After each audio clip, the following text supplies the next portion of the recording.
நீங்கள் பார்த்துக் கொண்டிருப்பது உங்கள் விஜய். ராஜகோபாலன் சார் வணக்கம். நல்லா இருக்கீங்களா? நிறையா பேசியிருக்காங்க. இது ஒரு விஷயம்தான். பள்ளிக்கூடங்கள் பாடம் சொல்லி கொடுக்குறேங்கிற பேரில் ரொம்ப ஸ்ட்ரெஸ் பண்ணுது. ரொம்ப நேரம் படிக்க சொல்கிறாங்க, அடிக்கிறாங்க. ஃபீஸில் சொன்னபடி ஃபாலோ பண்ணாமல் இருக்காங்க. குழந்தைகளை பொது இடத்தில் அவமானப்படுத்துங்கிறது அந்த இடம் தான் இப்போ நீங்கள் பார்த்தது. எஜுகேஷனை கொண்டாட வேண்டிய ஒரு விஷயம் தானே, அது ஒரு துன்பமாக மாறணும். இதுக்கு என்ன சொல்யூஷன் நீங்கள் சொல்லுவீங்க சார்?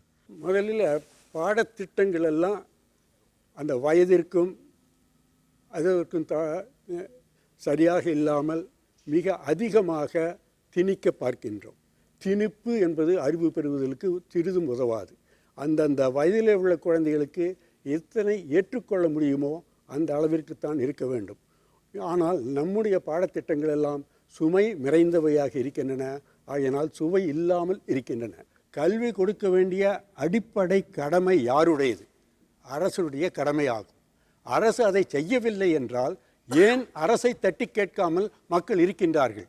இருந்துவிட்டு என் குழந்தையை போய் அந்த பள்ளியிலே சேர்த்து விட்டால் என் குழந்தைக்கு நல்ல கல்வி கிடைக்கும் என்று நினைக்கின்றார்கள். எப்படிய தனது வீட்டிற்கு அருகில் உள்ள பள்ளியிலே நல்ல கல்வி கொடுப்பதற்கு வேண்டிய ஆயத்தங்களை செய்வதற்கு கல்வித்துறையையும் அரசையும் வற்புறுத்த ஏன் மறுக்கின்றார்கள்?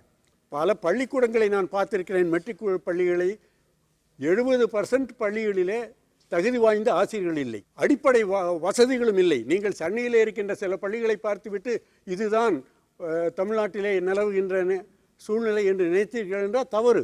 பிரைவேட் பள்ளிக்கூடங்கள் பணம் வாங்குதல் அல்லது அவர்களுடைய நடைமுறைகளை மானிட்டர் பண்ணுறதுக்கு என்ன பண்ணலாம்? முதலில் கட்டணக் கல்வி என்பதை நான் முழுமையாக ஏற்றுக்கொள்ளவில்லை. இப்பொழுது மானிட்டரிங் என்பதே இல்லை. கல்வித்துறையினுடைய முழு பொறுப்பு ஆங்கிலேயர் காலம் தொட்டு என்ன இருந்தது என்றால் பள்ளிகளை ஒவ்வொரு ஆண்டும் முழு ஆய்வு செய்ய வேண்டும். இதை தவிர திடீர் ஆய்வும் செய்ய வேண்டும். ஆண்டு ஆய்வுகளே நடந்து பல ஆண்டுகள் ஆகிவிட்டன. ஏனென்றால் புதிய பணியிடங்கள் எல்லாம் உருவாக்கப்படவில்லை. அவ்வாறு இருந்தது என்றால் பள்ளிகளிலே உள்ள குறைகளை எல்லாம் நீக்க முடியும், அங்கே இருக்க முடியும். ராஜகோபாலன் அவர்கள் ஆக்சுவலாக 3 முக்கியமான விஷயங்களை சொல்கிறாங்க. ஒன்று, அரசு பள்ளிக்கூடங்களுடைய தரத்தை உயர்த்த வேண்டும். அப்படி உயர்த்தப்படாத பட்சத்தில் மக்கள் அதற்காக கிளர்ந்தெழுந்து போராட்டத்தை நடத்தி தங்கள் உரிமையை பெற வேண்டும். இரண்டாவது, அந்தந்த வயதுக்குரிய பாடங்களை அவர்களுக்கு சுவைபட சொல்லுவதற்கான சூழலை உருவாக்குதல். மூன்றாவது, இந்த பிரைவேட் இன்ஸ்டிடியூஷன்ஸ் மீதான கண்காணிப்பு, அந்த மானிட்டரிங் பாடி இன்னும் ஸ்ட்ரெங்தன் பண்ணப்படணும். ஆனுவல் இன்ஸ்பெக்ஷன், அப்புறம் அன்எக்ஸ்பெக்டட் இன்ஸ்பெக்ஷன்ஸ்னு இருந்ததெல்லாம் இப்போ இல்லாமல் இருக்க, அதை கொஞ்சம் ஸ்ட்ரெங்தன் பண்ணால் இதை கொஞ்சம் சரிப்படுத்த முடியும் அப்படின்னு சொல்கிறாங்க.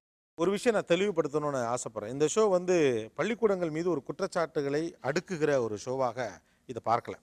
பட் எஜுகேஷன் ஒரு மிகப்பெரிய பிரச்சனையாக இப்போ மாறிக்கிட்டு இருக்குங்கிறது கண்கூடாக தெரிகிற இந்த காலகட்டத்தில் எல்லா தரப்புக்கும் பொருத்தமான ஒரு சொல்யூஷனை தேட முடியுமாங்கிற ஒரு முயற்சி தான். பள்ளிக்கூடங்களை கொள்ளைக்காரர்கள் போல பேசக்கூடிய நாம் ஆழமாக யோசிக்க வேண்டிய ஒரு விஷயம், ஏன் அவங்க பின்னாலே ஓடுறீங்க அப்படிங்கிறது தான். இல்லைங்க, வேறு வழி இல்லை, நாங்கள் ஓடுறோம். இதுவுமே ஒரு சமாதானம் தான். அரசு பள்ளிக்கூடத்தின் மேலே அவ்வளவு கேள்வி எழுப்புகிறோம். நாம் காசு அவ்வளோ கொடுக்குற ஒரு ப்ரைவேட் ஸ்கூல் மேலே கேள்வி எழுப்புறது இல்லை. அது எப்படி இந்த லாஜிக்குன்னு எனக்கு புரியலை.